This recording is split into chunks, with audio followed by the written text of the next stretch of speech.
first time that Grey London's ever won big at Cannes, is that right? Yep. So how are you feeling? Insanely happy, very proud. This is a big deal for us. I think really defining for Grey London, because I think we've spent years working our culture to a place to make this sort of work. So I feel very much that it's great to win, but it's great to win with work like this. This is the sort of work that I think we're about. That plays a part in culture, genuinely.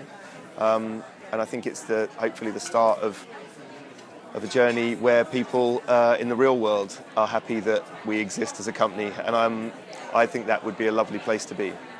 Did you come here expecting to win? No, you never know. No, I didn't. I came here hoping that this project, that this work that we've done would win. We've got a lot of work in, which is really good, but this was the one I was really hoping we'd win for, because I think it defines us as an agency. But no, I was really shocked, particularly to get 2 Grand Prix. That's really special. That's brilliant. You've also been judged in the design category. Yeah. How's the judging experience been? Judging Cannes is genuinely the most grueling experience, I think, partly because you're staring out of a window looking at yachts while you're watching case studies. But it's really interesting. I mean, it's inspiring, because it is inspiring. You're sat in a room with some of the best people in the world. It gives you a global view. It reminds you that the UK or Manhattan isn't actually just the centre of the world, and you see insanely cool work from South America and from different places. The Bug Splat project from Pakistan was very special in the design group. I thought that mattered. So it's very revealing, very inspiring. Become a very big event, growing every year. Do you think we've got the balance right between focusing on creativity and the awards and all the other things that Cannes about now? I think we could debate that. I think ultimately the work in these projects, Cannes has become about other stuff, but ultimately the work does win, and these projects that rise to the top are the thing that people talk about.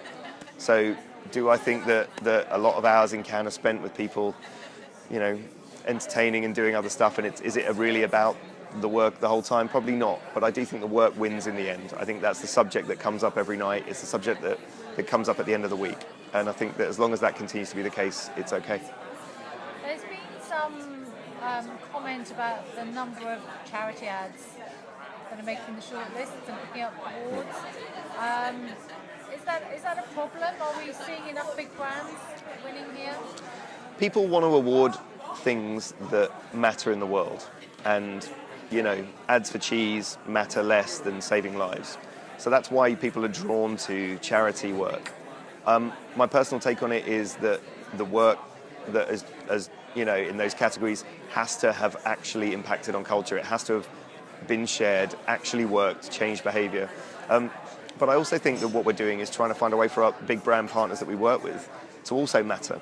And I think the Volvo Life Paint thing is an example of that company's ethos, right? They gave away the seatbelt. They gave that away. The most innovative safety product in a car ever. And I think that, if you're bringing that to life and you're making stuff like Life Paint, then I think doing good in the world doesn't feel worthy, it feels appropriate. And I think there's other work in the category like that too. I think juries are looking for stuff that matters, and I think that's why they're drawn to charities. I don't think it's a problem, and I think everyone really can smell the work that isn't quite up to speed. So. But aren't we actually rewarding brave clients who've put their neck on the line and taken a risk to do something interesting, exciting? I'd like to think we're awarding clients and talent and just creative thinking. I mean, I love big brands when they've made something exceptional, and I do think that takes a certain skill set, and definitely we should be holding those clients up and celebrating them. But I also think, with a low budget, making some work that really made its way onto the news, that really changed behaviour for a charity client is equally as hard. I think we should be awarding both. So an agency looking at your success this year that would like to get their own Grand Prix next year, what advice would you give them?